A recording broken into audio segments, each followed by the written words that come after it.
Yes, as you heard, while participants are arriving, I just want to let you know that our webinar is recorded.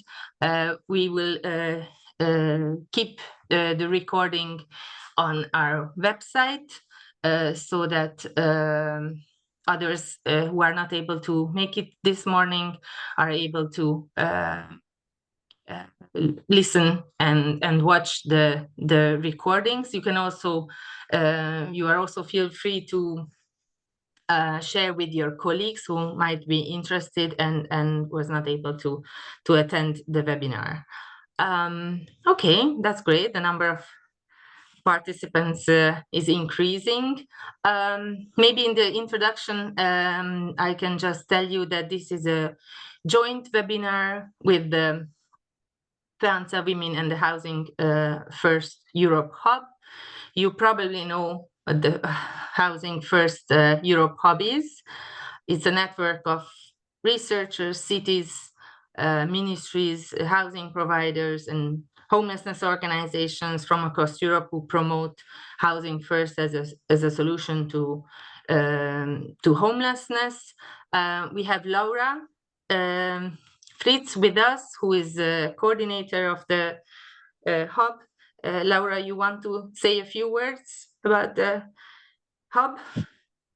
Yes, good morning. So first of all, you can see my name is displayed as Marij Kleiner, but my name is actually, as Dalma already mentioned, Laura Fritz. And I work for the Housing First Europe Hub as project and partnership officer. And I think Dalma already summarized it pretty well about how the hub works. That is a partnership in Europe and also going a bit beyond. There's also some allies involved from outside of Europe. And basically the hub got established in 2016 by FEANTSA and also the Finnish Y Foundation.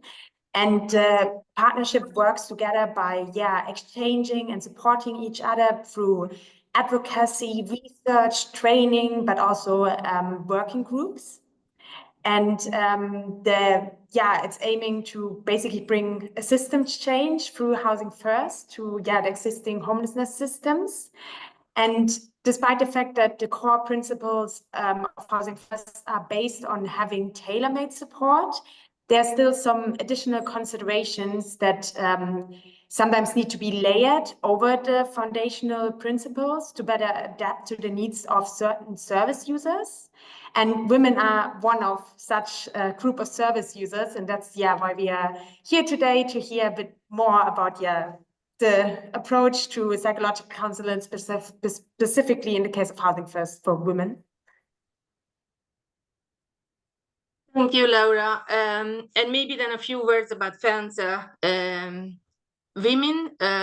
It's a community of practice we have established 3 years ago because of the growing demand from our members and others to do more on women's homelessness and to better support women experiencing homelessness. So it's a community of practice that organizes exchanges like webinars and meetings, trainings, it's basically anyone can join. It's a very informal network, so just feel free to send an email to me. I'm Dalma Fabian. I haven't introduced myself, but so if you are working with women in homelessness, please contact me, and I'm happy to add you to our mailing list. But FEANTSA Women is also very much committed to housing first as well, and it's a key topic for us as well. And today, as Laura already said, our guest speaker also works for a Housing First project that is targeted and adapted for women. And she's from Berlin, the Housing First for Women Berlin, Marij Kleiner. So a warm welcome to Marij. I will let you introduce yourself, Marij, and give you the floor in a minute, just to say that we will start with Marie's presentation, and afterwards, you will have the opportunity to ask questions. You can already send those questions in the chat box or into the Q&A box. And yeah, speaking of questions, we have received questions from you beforehand.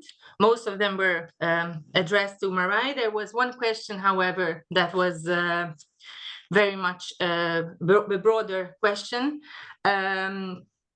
which was, I read it out, are more men than women housed within the homelessness sector, and how can this be addressed? I will try to shortly answer this question before we start, so just give me a few minutes. Yes, the question is that the answer is that statistical data from Europe indicate that men take up the majority of the visible homelessness population. However, it's quite well documented now that these traditional statistics underestimate the number of women who experience homelessness. And we know that this discrepancy arises from the homelessness, how homelessness is defined, measured, and recorded. This impacts the data. And standard data tends to focus on the visible form of homelessness, such as those sleeping rough or using shelters, and fails to capture hidden homelessness, which are more common among women. So the reasons why women's homelessness is underreported is because women who experience homelessness often avoid traditional services. So they use informal arrangements, such as staying with family and friends, hidden survival strategies, including staying in unsafe situations to avoid the streets, and other non-traditional arrangements like riding the public transport overnight or moving between temporary accommodations. So as a result, many women are remain undercounted and not captured in statistics. However, there's a growing research and improved data collection methods that are beginning to reveal the real scale, the true scale of women's homelessness. So there's new evidence bringing women's homelessness to light. One example of an innovative data collection is the UK's Women's Rough Sleeper Count that introduced a gender-sensitive methodology to capture women's experiences. We need when the definitions are broader, when the definition of homelessness broadens, and for instance, recognizing family homelessness, often affecting single mothers with children, it's making women's homelessness more visible. We also have some statistics on the EU SILC survey. It's the European Union's survey on income and living conditions on the housing in the housing difficulties model. These data showed that the lifetime experiences of homelessness are more widespread than current statistics suggest, particularly among women. And in fact, a surprising finding is that this data, this EU SILC data, indicates that in some countries, women are just as likely, if not more likely, to experience homelessness than men. So the second part of the question was how to address that. Yeah, I think here is the key to ensure that women's homelessness is properly recognized and addressed. We need to improve the data collection, develop methodologies that account for hidden homelessness and different experiences of housing instability, broaden the definitions, include informal and precarious housing situations in official statistics, and increase gender-sensitive policies tailored to meet the specific needs of women. And for that, an excellent example is the Housing First for Women from Berlin, which we'll, of course, learn more in a minute. So we understand that a more inclusive data collection and service provision will provide us with a more accurate understanding of homelessness, and we can develop policies that effectively address the needs of women. So thank you again for this question, and happy to provide more information if needed. So feel free to contact me. And thank you for your patience. And now I give the floor to Marai. Marai, the floor is yours. All right. Thank you, Dalma. Thank you for the introduction. And answering that question just made me realize again how complex the whole topic is.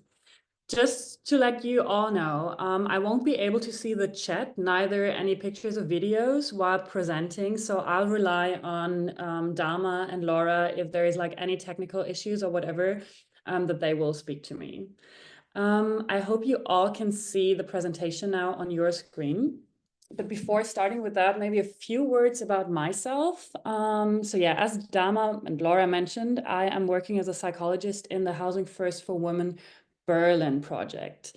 I've been doing that since 2021, I guess. So it's been 2.5 years, roughly, and was handed over that position as the second psychologist, but the first one having 20 hours a week.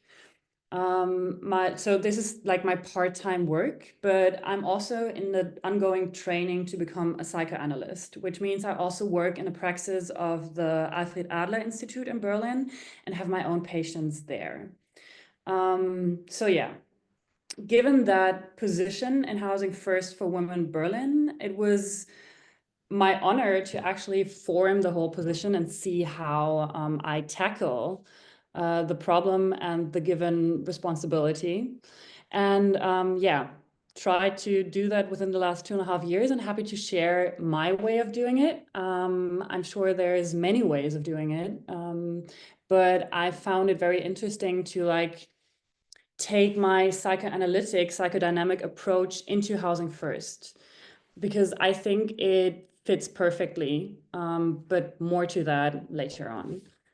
As I don't know how well you're introduced to the Housing First principles and the whole project itself, I will start giving a little insight about Housing First, and then come to talking about like how I build up my position, or like how I work in my position as a psychologist. I've also got some questions beforehand. I will not tackle them directly because I hope that my presentation will kind of give answers. I have them in mind. I will come back to them a bit, but maybe once you've understood my approach, it might, yeah, hopefully already answer that. But first, let's talk about Housing First Women in Berlin. Let's see if that works. Yeah, perfect. So the core principle of our project, or how we do it in Berlin, is that obviously it's housing first, not housing only. So we decouple housing and support, and our clients get housing as like the first thing from us, and then support follows. They will have their independent permanent rental contracts. So there is no link between us and the contracts, or we don't offer the flats, we kind of find the flats for them. It's an unconditional program participation, which is very important. Normally, especially like in Germany, we have many hurdles before homeless people or people without housing get their own flats or their own contracts. So that's a very different approach. Then there is an unlimited time frame for our support. So once our clients join the program or the project, they can come back to us whenever and for how long it's needed. And we work in an interdisciplinary team, which includes me and other colleagues. I will come back to that later. So what is our target group? We have adult single homeless women, as well as mothers with their minor children. that can no longer access traditional support services on their own. So often we see stories where those women have tried to find help in our traditional support system, but they kind of like either had fallen through the net or had problems to actually get the support that was needed, or like build trust and relationships or whatever. But like often they have a long story of going through the normal or traditional support system before they come to us. And then what's very important is that it's women who are able to pay their rent because they're going to hold their own contracts. But that can also mean that they pay their rent through social benefits or maybe sometimes even their own income. The social benefits, like to apply for them and all that, is of course also something that our social workers will help them to do. And another core thing about the targeted group is that those women face multiple challenges. So we don't see ourselves as like, I don't know, people that will just give you a flat if you need one, because like especially in German or in Berlin and all bigger cities, I guess finding a flat is pretty difficult these days. So many people are desperately looking for a new place to stay, but we take care of those who face multiple challenges, such as, I don't know, they're in debt, they've had domestic violence in the past, they had been struggling with homelessness for a longer while or whatever, but we're not there for people that only need housing and have no problems above that. That being said, maybe something about the core principles, which will hopefully also help you understand how my approach in like from the psychoanalytic view meshes with the housing first. So first of the 8 principles is housing is a human right, which means a permanent rental contract is available immediately. That's what I said. Like it's the first thing we give our clients, or we try to find for our clients. And it's not contingent on behavioral changes or willingness to undergo therapy or whatever. Then there is a freedom of choice and decision-making, which means self-determination is central. Tenants decide whether they want additional support and when they want it. So they choose what, when, and how things are addressed. And their decisions are respected, which is very important, especially to understand that sometimes people believe that homeless people, when you offer them a flat somewhere in the city and it's not really on their needs and they will decline the flat, we won't reject them. We will try to find the flat that really fits their needs to have like a long-term solution, obviously. Then we separate housing and support. That's structurally and organizationally independent. So losing an apartment does not mean losing access to our support. Likewise, those who do not wish to receive help or discontinuing support with us may, of course, remain in the housing. Then the fourth is the person-centered approach. That means that it's basically what kind of had been said before. Support is strictly based on the goals and wishes of participants, and each form of assistance is as unique as the individual taking part in housing first. This might be the principle that is also like the core principle of my work. So it's very individual and unique. There is not such thing as like a global way I approach the clients having or being in housing first. The fifth is active participation without pressure. So with the option of regular but voluntary collaboration, participants actively shape their own paths to achieving their self-defined goals. So we don't define their goals, they define their goals themselves, which, for example, also means we don't pressure anyone in therapy, we don't pressure anyone in becoming sober or whatever. We see like what is the best way of living for the person that is joining our project. And then the sixth principle is flexible support for as long as needed. I said that before. That's also how we live Housing First for Women in Berlin. Assistance is provided for as long as participants want and need it.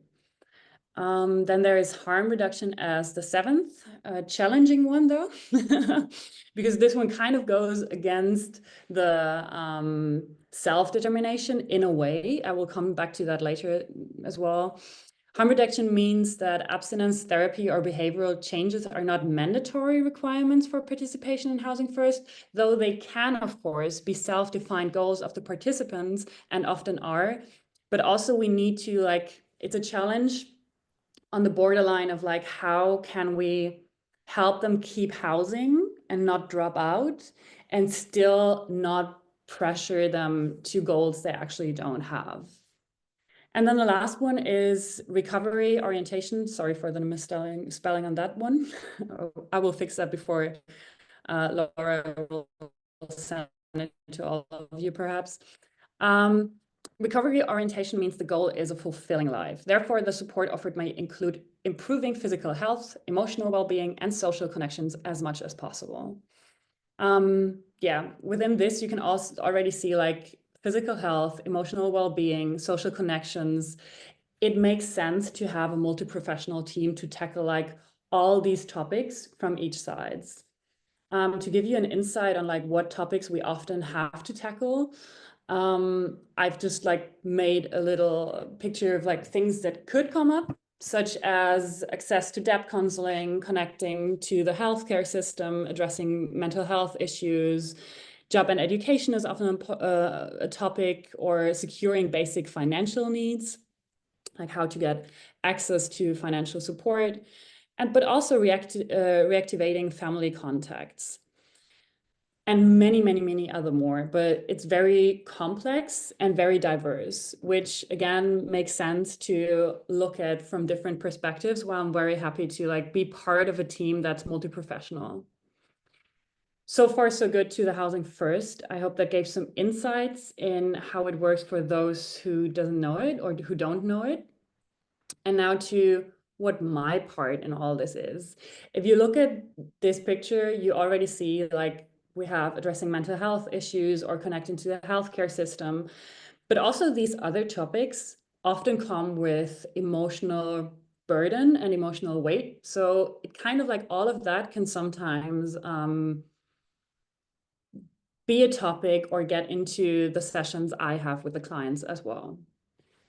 But let's start with the story, because I find this one is showing very well how difficult it sometimes is to get in touch and build relationship.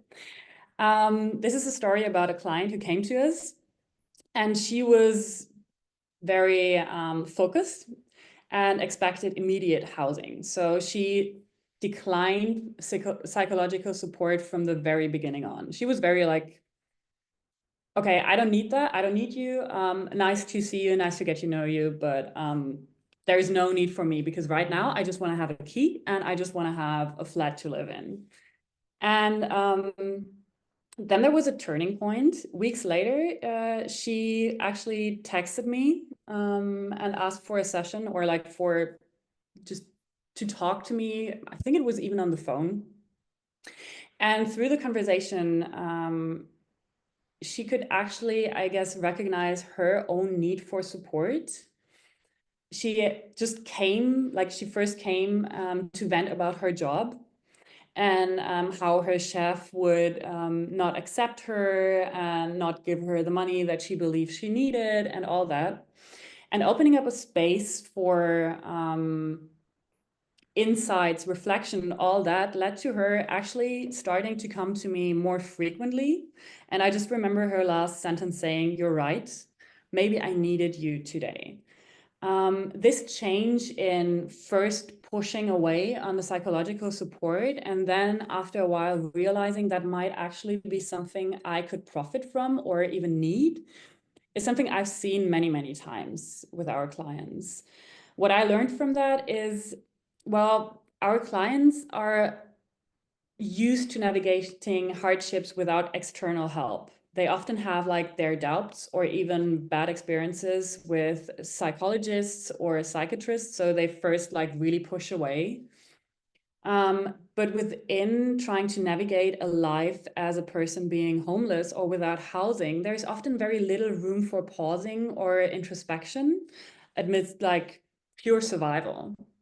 So the value of the space I can offer is often to just have a safe space that fosters realizations and openness to support. To like for me to listen and for them to self-reflect or help them self-reflect. But I often also have like the role of empowering the clients that they recognize that support actually helps, and that support will be on their needs, on their terms, which in the end builds trust. Initial resistance can evolve to meaningful engagement, but yeah, to like get there is often the biggest hurdle. So building contact, in my experience, and building up a relationship is the first thing that costs me the most work, actually. And to give some insights in how I do that, here are my approaches. What we figured out is that, as I said, many clients have lived for long periods under difficult conditions, so they have a strong self-reliance, which leads to them being not used to seeking or accepting help. There is even research on that women tend to seek help less than men do, which is for many people very surprising. But as they're like used to do all this work and support for themselves on their own, it kind of makes sense, especially when we're talking about homeless people or people without housing. So it's really sometimes hard to like crack that shell or to actually get in touch. Sometimes that's also caused by attachment issues, because people are often, especially the people I work with, the women I work with, are often not used to somebody engaging in their life, somebody supporting them and having like a true bond from someone that is a truthful offer and that will last for longer. So they're very hesitant also because of their experiences in bonds and attachments and whatever. So to first kind of show my face and introduce myself, I'll be part of the 3 initial conversations. We as Housing First for Women, we have these 3 initial conversations where we get to know the women that are gonna start joining our project and introduce ourselves and also try to understand the problems they come with. That's a point where I introduce myself. It's a very early assessment, so I can also understand potential counseling topics talking to the women. It's bridge building in the end, so I can introduce my services, my support. I can create trust. I guess it always helps if you've seen a face before you kind of feel like, okay, I'm gonna approach that person with all my problems and underlying emotions and everything that comes with it. So it also helps to establish a low threshold offer and anchor point for future collaboration. And after that, it's kind of an ongoing engagement. Sometimes in these initial 3 conversations, it's already a point where I'll start to work with some of our participants frequently. Sometimes they really come up and they're like, yeah, I could need someone listening to me, and I could need some like a space to talk about things. I would love to start working on some topics. So I hand over my card, and or we already will initiate the next appointment, and then we start working together or like start to see what's needed. I will, of course, also just help them transfer to proper therapy or whatever, if it's something that I can't hold in the space given at Housing First Berlin. So if that's not the point where we start, I will try to engage in the ongoing next couple of months. And as long as I can hold an overview of currently, I don't know, more than 120 participants we have. So what I do after a few weeks after they move in is I write a letter. Just reminding them of my offer and empathizing the change in their life. and what might come with that, and that I'm very aware of that. And if they want to talk to me, there's still the chance to do so.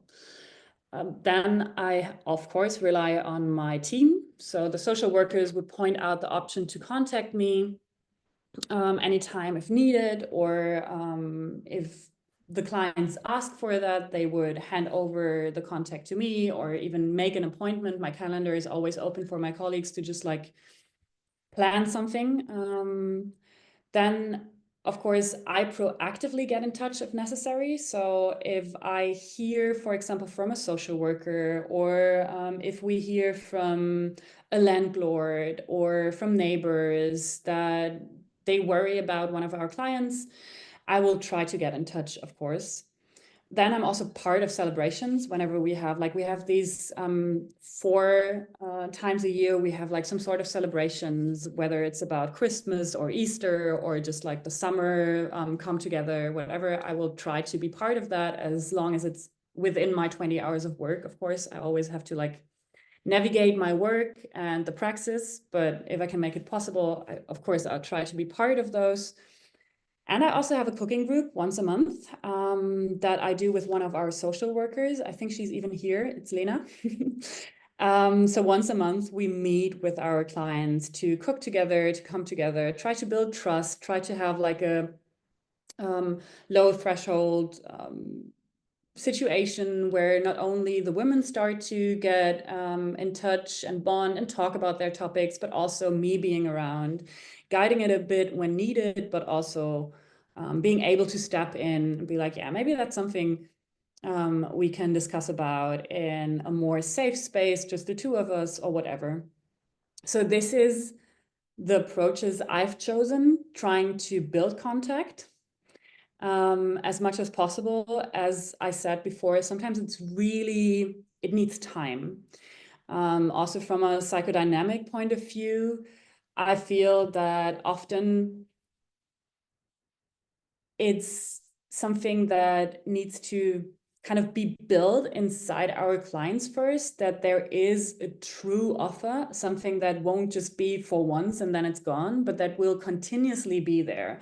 I've had situations where I tried to get in touch with clients or I introduced myself and then I hadn't heard from them over half a year and suddenly they show up.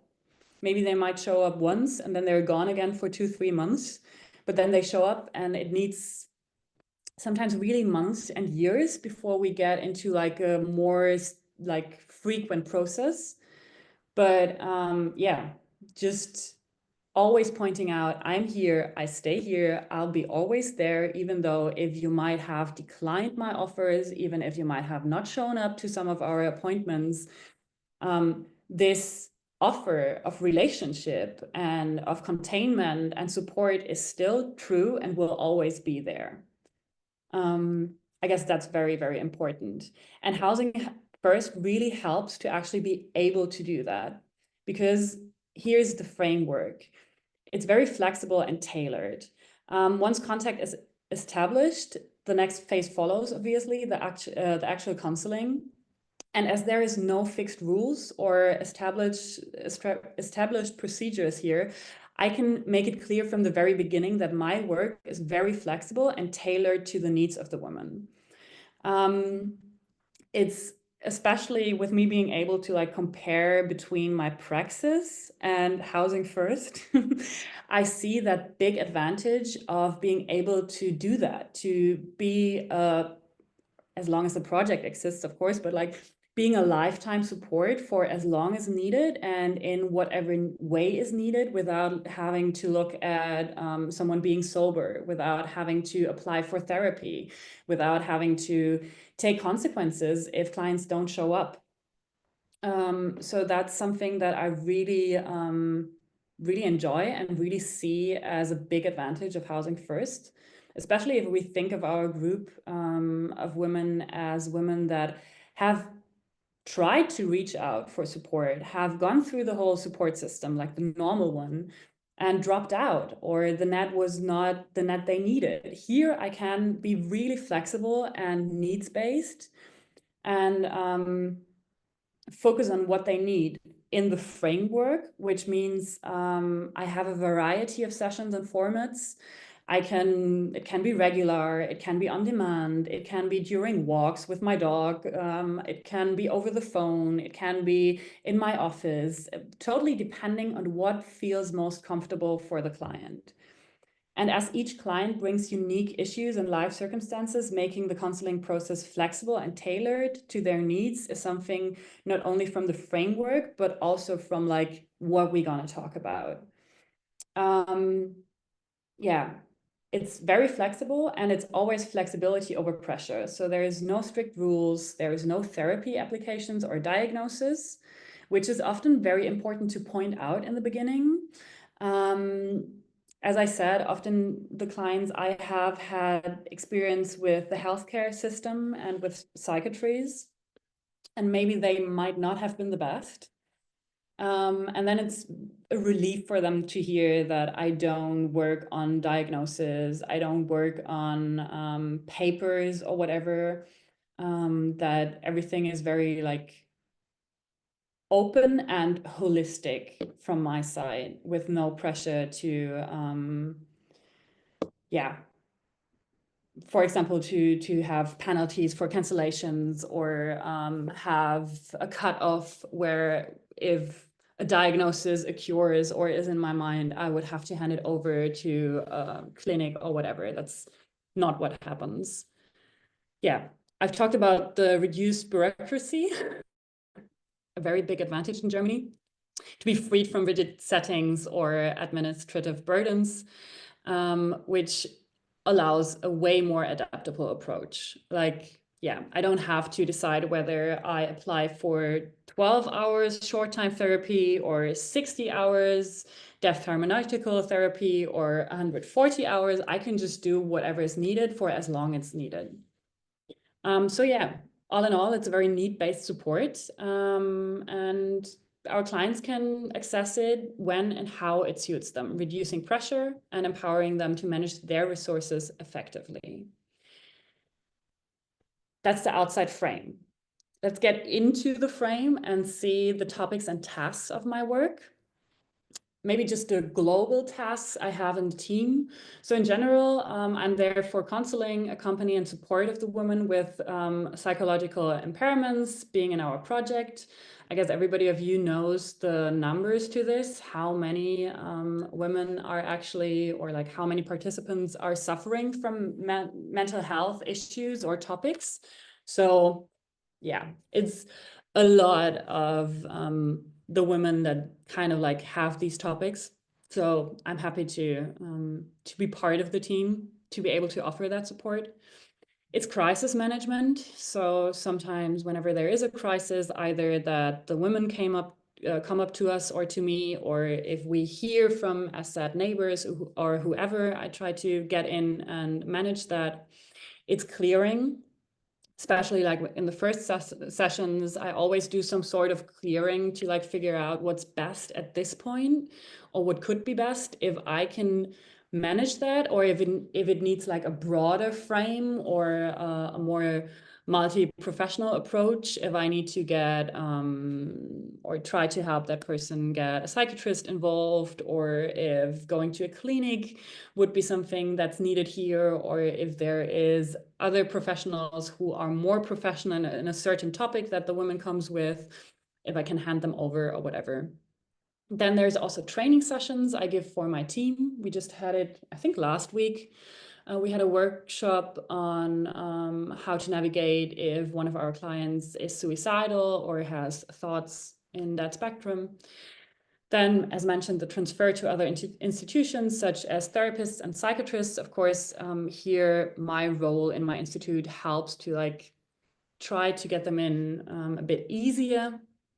Then the collegial counseling is, of course, part, as we also have meetings on where we focus on our clients and then like see what my approach would be, and of course networking, such as what we're doing today. But let's focus on the counseling and support for women. So I know that many people are often very interested in what topics and tasks come up. That's something very, very individual. As I said, I am undergoing the training to become a psychoanalyst. That gives a very wide frame and a very like unlimited frame. So I kind of work with what comes up. That's what I do in my praxis, and that's what I do in Housing First as well.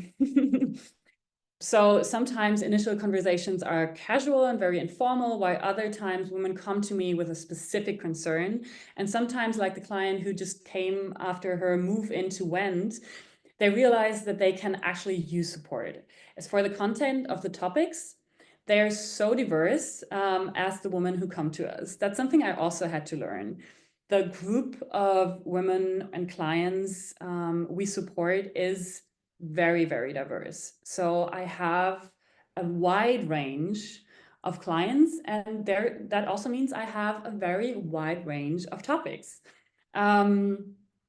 So for example, it's life and future planning, it's building self-esteem, it's coping with social pressures, it's navigation relationships and challenges, it's identity exploration, self-perception and social roles, it's attachment difficulties and trust issues. It's basically the topics I hear in my praxis as well.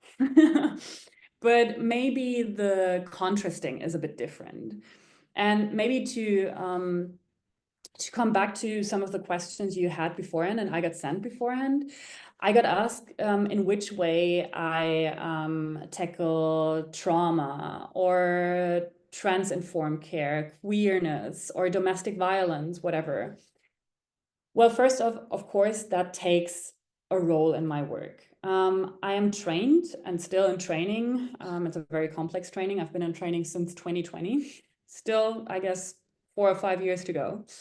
To become a psychoanalyst and psychodynamic therapist. And with that and other smaller workshops I attended, there's some professional knowledge I can fall back on, but it's also how I build the frame and setting. So I recognize the impact of those topics on behavior and life circumstances. And I respond, like with this in mind, I of course respond sensitively to those topics without making it the immediate focus. Because I believe that unfolding those topics needs time. And you have to understand the underlying issues and whatever comes with it. So it requires tailored approaches once it's really out there. But I give the frame to unfold these things in the time that's needed.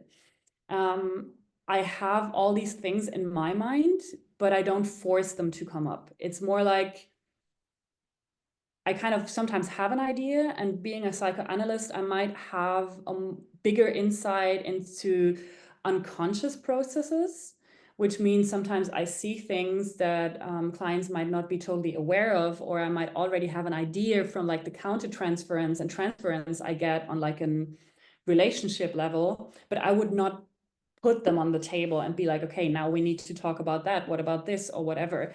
If it comes up, I try to shift focus from victimhood to resilience. I try to give space for exploring those topics, of course, and try to help women regain control over their lives, basically. And I would point out other places where they can seek tailored help if needed. And yeah, that's so basically we often say in psychoanalysis, the frame is the biggest part of our work and is the most important things. So we have this very rigid frame for it to be a very safe space, and then to have everything unfolding in there. To get a bit deeper into the psychoanalytic approach, I guess what's very important is to understand that it's more an attitude than a method. I strive to understand my clients within the framework of their conflicts and personality structures, recognizing how their life strategies have been functional for them in this context where they're living in, while also identifying where their existing defense and coping mechanisms have led to difficulties. So I have that in mind, that this is kind of always trying to provide, like, it's a strategy how they live. And that helps to understand homelessness as a symptom of something bigger, as something that's like on the top of things, but with like a way broader and wider context, with a life had been lived, right? And this perspective helps me engage with my clients and grasp their inner realities. It allows me basically to create space where they feel seen and understood, and perhaps even begin to understand and reflect on themselves. Like providing this mirror, providing this, sometimes helping them understand themselves by trying to interpret how their strategies and mechanisms are working and what they might cause. However, more often than not, the primary focus is on building relationships and trust. As said, this is basically like the main experience most of our clients need, the relationship and trust for them to actually unfold what happens inside them. Because that's what, in my experience, had often been missing: stable relationships, containment, and a compassionate counterpart. And this is, as we know from research, the biggest part in therapy, by the way. 30% of the outcome in therapy comes from relationship to the therapist. So yeah, what means that? Trying to understand the unconscious process, of course, that's what psychoanalysis is about, which means recognizing the past experiences and relational patterns that influence current behavior, basically. Building trust is what I said already. Being trauma sensitive, not only trauma sensitive, also sensitive to all the other topics, having that in mind, trying to understand the way someone behaves, whatever transfers to me on what might be behind that. Creating space for self-reflection, so helping women understand their emotion, needs, and conflicts beyond immediate crisis. Stability through continuity, very, very big and important point. Offering consistent support without time pressure, allowing individual development at their own pace. That again is something that's very aligning with the housing first approach itself, right? Holding and containment, something we all need, something that hopefully if we had functional parents, they could provide to us. Some might not have the luck, and it's basically the biggest part in therapy, I feel, is holding and containment, often especially with our clients. And interdisciplinary collaboration, so integrating the psychological insights into a team and discuss that to refine intervention and adapt support strategies is very important, because seeing what transfers to my colleagues with a client also gives me more insight about like how the client might navigate their life, and where there might be issues and conflicts, especially interpersonally. So this is the main focus of the psychoanalytic approach. So as in every other therapy, as with every other patient I have, working with my clients means I work with whatever comes up, because what they tell me gives me insight in what is actually underlying and going on. And that's what I work with. No pressure, and no further focus on anything if they don't want to focus, because I strongly believe that once things start to come up, once we start working with ourselves and what's on our mind, it comes with the time that's needed. So working in a team is another topic of my work. Something I already pointed out, how much I enjoy doing that, and how much I think it's just adding to the whole situation in a positive way. But it also mediates my work, right? So in Housing First Berlin for Women, we have 5 different disciplines. We have administrative staff. We have the social workers, of course. This is like the bigger part of our team. We have a craftswoman who helps the women like after they moved in and renovating a place or whatever. We have me as a psychologist, and we also have external supervisors. Taking out the external supervision, everyone in this team has contact, and and somewhat shared spaces with our clients. And so that's actually a big positive advantage because, as I said, building contact and trust is the biggest hurdle. But with that in mind, we have like different points of where they actually can get in touch. And so that's why we need each other and kind of rely on each other and have to worship our work and approaches in a team. Yeah, different point of views on the same thing, in my experience, is always something very, very positive. So from my point of view, we have different perspectives, we have shared goals, and each discipline brings its expertise to provide the best possible support.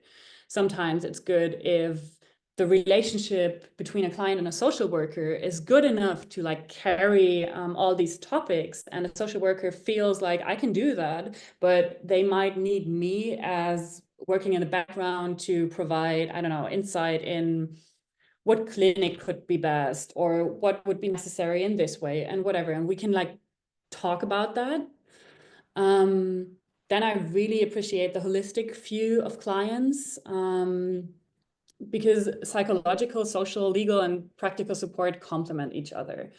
It was in the very early beginnings of my work that I understood I got blind spots, and my colleagues do too, depending on the professional background, right? So dynamics, diagnosis, and what sensitivity is needed for that stick out to me, while social workers might be more focused on housing stability, and they might see what's needed from that side.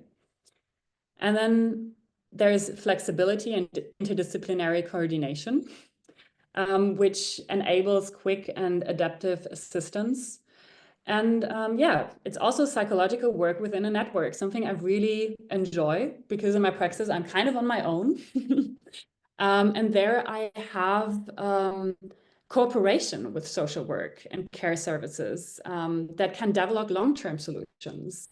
Of course, as a psychologist, I have a non-reporting system. So whatever clients bring up in the frame of our work stays in that work, or in that frame. But with the agreement of our clients, I talk with my colleagues as soon as there is a topic that could, for example, bring housing in danger or needs to be tackled from different angles. That's something that happens, of course, but it's always with me talking to the clients, with me like getting their agreement to talk with my colleagues, of course.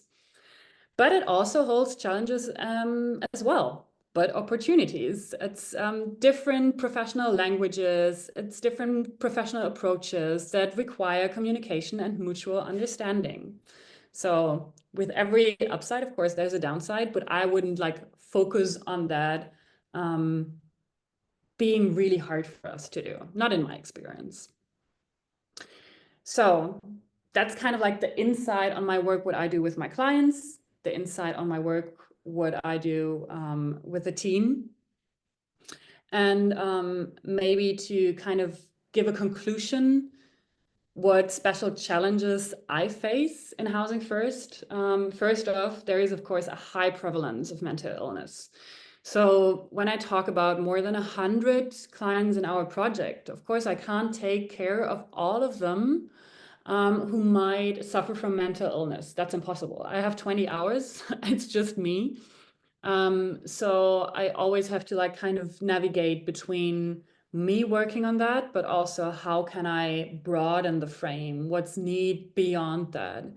I mean, we know that there's numbers between, I think, 75 and 85% of homeless people or people without housing suffering from mental illness.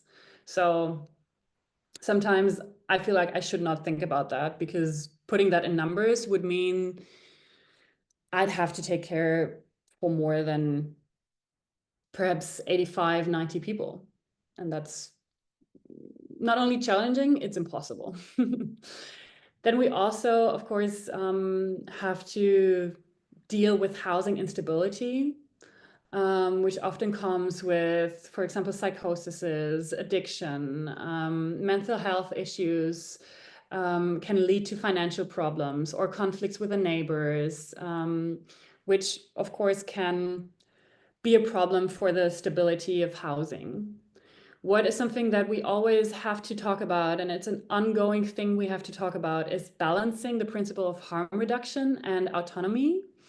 The work involves encouraging self-responsibility while providing necessary support, requiring a careful balance between voluntary participation and intervention. So what do we do when we witness that somebody is highly psychotic, not having the insight in being somewhat suffering from a mental illness, but starts big conflicts with the neighbors, is loud at night? How can we tackle that by still keeping this voluntary, but also trying to prevent losing housing or whatever? Like, this is something that will be an ongoing topic, and I guess will be in any Housing First team, something that, we have to stay in contact about and find a way of navigating it, and navigate it individually. Then the teamwork and external support systems, I think I tried to point that out a bit. Often we have to involve external help, like crisis services or social psychiatric support. It's more or less easy in Berlin to navigate, but as we have like different districts and often like a different office is the one that we need to rely on or whatever, it's like always trying to talk to new people. So building a network is quite hard because our women are spread all around the city. And when it comes to my work, dropouts are way higher in psychological counseling compared to social consulting. I guess because it's something very, very different to talk about such sensitive topics. And it's way easier to talk about, I don't know, trying to apply for financial support from the government or whatever. So and then often, as I said, the experience with relationships might not be the one that people feel like they can actually trust on finding someone that will listen to them, that will support them and whatever. So I had to learn to live with the dropouts, to live with a lot of time of canceled appointments, and see how I can fill that time and still feel I am productive. I'm doing a work. I'm holding a position that's still very important, even though sometimes I have days where only half of my clients show up. So let's end with a conclusion. Practice patience is what I've learned. Things just need time. Give it the time, give it the trust, understand where our clients and women are coming from, what they've had to deal with in the past, what might be their priorities right now before they can actually look within. So keep an open, patient mind and stay flexible. Don't get frustrated. I got so frustrated in the beginnings because I have this other side in my praxis where like people seek help, they want to find therapy, and we can't offer so many spots as people that ask for it. In Berlin, you have waiting times for therapy from 6 months to a year.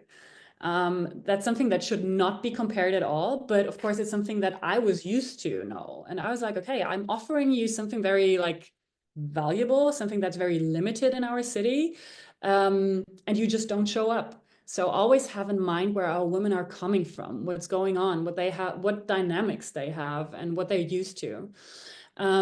So they're just trying to navigate through life in the best way possible. And don't be invasive, but yet consistent and interested. Having that in mind is very important.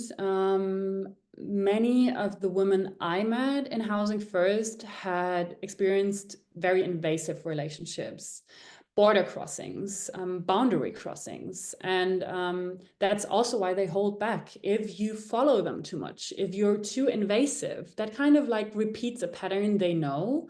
And it's very natural for them to, of course, put the walls up higher and put the defense mechanisms on maximum level. If you're like too much poking into something they try to like have a boundary about.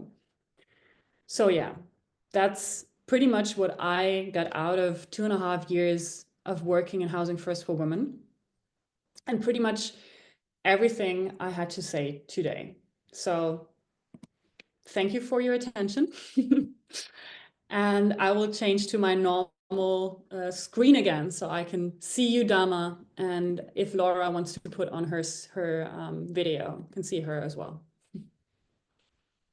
Thank you so much, Marai, for this excellent presentation. I don't know if you see the reactions of the participants. It's all hearts and thank yous and bravos. It was great to listen to you. And I think that's what everyone did. And so far, we haven't got any questions to you. But I think that's probably the reason, because we were just so focusing, listening to your presentation. I have somebody raise their question, but I don't know if you can type your, I don't know what is it. Did you see Laura? Maybe. It was so quick that okay, I think it was Christine. Well, I will let you speak. Christine? Yeah, hi. Yeah, you had a question. Yeah. Oh, thank you very much for a very interesting lecture. I was just wondering your method. Are you familiar with the power threat meaning framework, or do you seek yeah, is that a methodological What was the name of the method? power threat meaning framework? Power threat. Power threat meaning framework. It is a framework of a psychological framework that is not made against DMS diagnostical manual, but you know, a framework working with patients, if you call them that, that doesn't use the term diagnostics. Diagnosis or symptoms, but is based on the patient, if you use that word, and the professional making a formulation about the story of the client.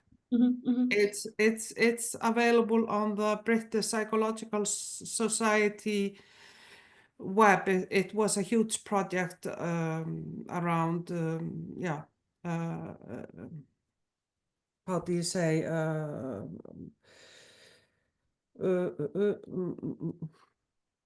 sorry, I missed the word, but you know, against medicalization. I'm not sure if I understood it right or sure. I don't really know that approach, to be honest. Maybe sorry, it sounds like your approach. it sounds like, yeah. So maybe, yeah, I mean, psychoanalysis had been around for many years, and all the other approaches kind of like came out of that, giving it a different name tag, kind of. So often things that sound new are things that are very common in a psychoanalytic way of approaching things. Maybe it helps to understand that for us in psychodynamic therapy and in general, this is like my attitude towards it as well. I don't work with diagnosis at all. I don't work with a manual. I do have methods and adapting my way of therapy to whatever is like the problem or the issue or the personality structure of someone, like whether someone is more neurotic or has more issues on what we call the structure of itself. That's where we adapt the praxis. For example, if somebody lies down on the couch, or if you sit in front of them, if you see them 3 times a week, 4 times a week, or once. So that's how we adapt our work, but we don't adapt it based on diagnoses.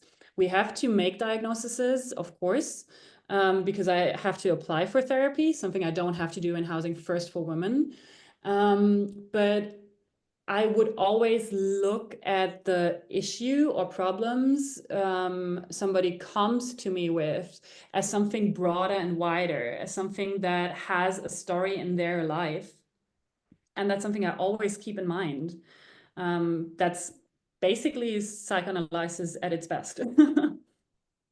Yeah, thank you. Thank you, Marai. And I think that's also this setting, as you mentioned, your approach, but also Housing First with its principles, allowing this kind of openness and holistic approach.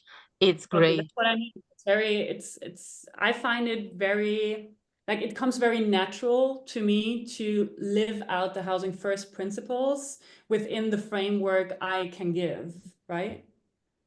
Yes, excellent. And we have another therapist working in a Housing First team from Bruno, who said hi in the and thank you in the chat box. I'm sure many of the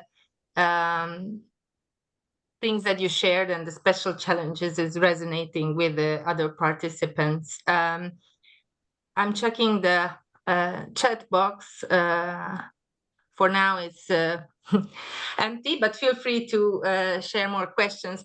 I have a question that is often comes up and you haven't mentioned, and but you touched upon it when you were discussing how you do the balancing with harm reduction, but it's a dual diagnosis. It's women who have mental health issues and have problematic substance use at the same time, often have difficulty to find the right service for them, and they and that's often highlighted as an issue. I don't know if you what's your experience? Yeah. I've almost never seen somebody addicted or having a topic of substance use without that coming with other mental issues as well.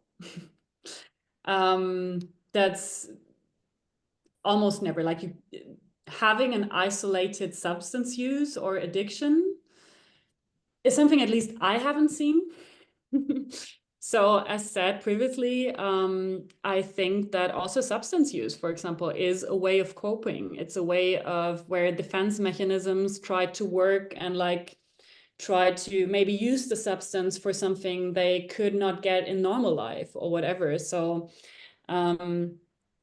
it is a very complex issue, and it's also something that is very difficult to treat within the like normal or support system and therapeutic system in Germany, at least. Officially, until shortly ago, you had to be sober, and we're not allowed to have a diagnosis within the frame of substance use if you want to undergo a therapy. That has changed a bit. I think we came to be a bit more progressive as understanding substance use as one little part of something bigger as well, that you can't just take away and then the whole system changes, or the whole system can then be worked with. So yeah, finding therapy when you're in a very dynamic substance use or addiction also is almost impossible. In my work, I have to keep it in mind. Sometimes the reason why clients drop out or don't show up to sessions is because something else was more important, such as, I don't know, finding the drug they needed that day. Or sometimes they show up and are not sober, yes. And then I see if and how I can work with them during that session, or if I have to adapt the session or cancel the session. So yeah, I don't know if that answers your question, Dalma. Yes, absolutely. Thank you, Marai.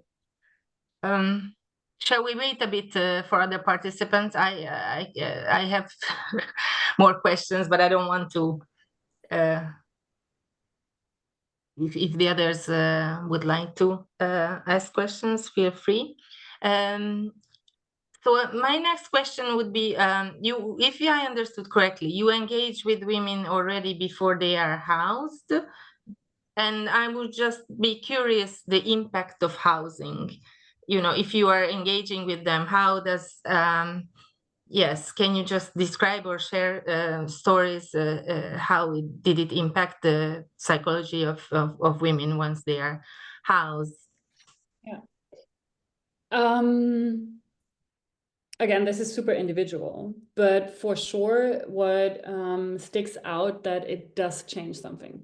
It changes a lot. Often it can be that, for example, until the point to find housing, life was all about surviving. Life was all about like tackling the everyday processes and problems, trying to find a place to stay, trying to find food maybe sometimes, trying to just navigate through life.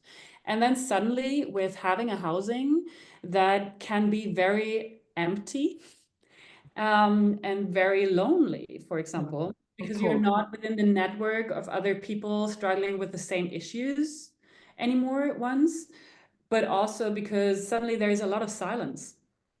There is a lot of, and with that, a lot of things suddenly come up, right? If you don't have to take care of your everyday life anymore, and suddenly you have space to reflect on what had happened to you in the previous time being homeless, or what had happened to you in the previous life itself, or if you start to like reconnect to your emotions because you're not always on the behavioral level anymore, a lot of things come up for sure. And I try to, and that's why I'm also part of the initial conversations, I try to step in if possible sooner than before that happens, or like to be able to support them in this process and to be able to talk about that with them in that process, help them understand why they came to this point, open up a space of understanding how their life is now and what it's going to change and what they might need when once they're housed and all that. So yeah, it's definitely a big change. It's a completely not a U-turn, it's a turn to somewhere else, but it is a turning point. And any turning point in any life is a very sensitive phase in their life, right? Yes, absolutely. Thank you, Marai. Anyone else has a question? I was maybe a last question from my side. I very much liked how you described working in a team and the interdisciplinary collaboration, and how your knowledge and expertise and your insights that you learn from the women and from their experience is integrated into the team's approach. But you also mentioned that many of the women, and we know it, have negative experience with the mental health care system and the health system. And I was wondering if you go beyond your team and beyond the Housing First Berlin team, and try to raise awareness in the mainstream healthcare system of all the issues that you described, and how women yes, all the challenges they face, and how that impacts in their engagement, and how can the healthcare system adapt so that they can accommodate women better. Well, first off, I'm very happy to actually be able to say living in Berlin, being or becoming a therapist, being a psychologist, and being kind of connected to other professionals means I also have insight that the system is trying to change a lot. So there is, I've been part of some, how you call it, federations that actually exactly tackle that problem. We have a clinic here in Berlin, multiple clinics that try to understand how we can provide individualized support for those who struggle to seek support, for those who struggle to understand their own illnessness, especially when it comes to psychotic clients and patients, where can we step in before the whole thing escalates? Because that's a big problem, of course, we have that when we talk about psychotic people, they often don't know that they're psychotic. I mean, that's part of the whole illness. And then it it has to escalate a lot before we can do something legally. Like they have to be harm themselves or others, right? Before we we have to do something. And that's often the traumatic experience they have. So there's many people in Berlin trying to figure out how we can help those before we get to those escalation points. Of course, not everybody is as sensitive as the new wave of psychologists and psychiatrists, but there is many people that try to network and try to have an impact on that. There is an association for therapy of psychotic people, for example. We have an international psychoanalytic university that has an own master just about that, just about therapy of psychotic people and people in dynamic substance use and whatever. So there is changes, and I'm connected to many people that try to make these changes. And whatever I can in my institute, when we're in seminars or whatever, my teaching analysts, as well as the teachers and my colleagues, they know what I work for. And I would try to, of course, implement that in my institute whenever it's needed, point out that there is different levels to the topics we're talking about, trying to help them be more sensitive towards that, of course, whenever I can. Great. That's great to hear. And thank you, Marai, for this work. And thank you for joining us this morning and sharing your work with us. I think it was very inspiring, I'm sure, for all of us. And yeah, I wish you a great day, and we keep in touch. Thank you, Dalma. Thank you for the participants as well for attending, and we will share with you the link to the recordings, and you will be informed of the upcoming webinars and meetings as well. Thank you all. Thank you again, Marai, and have a good day. Bye-bye. Bye. Thank you.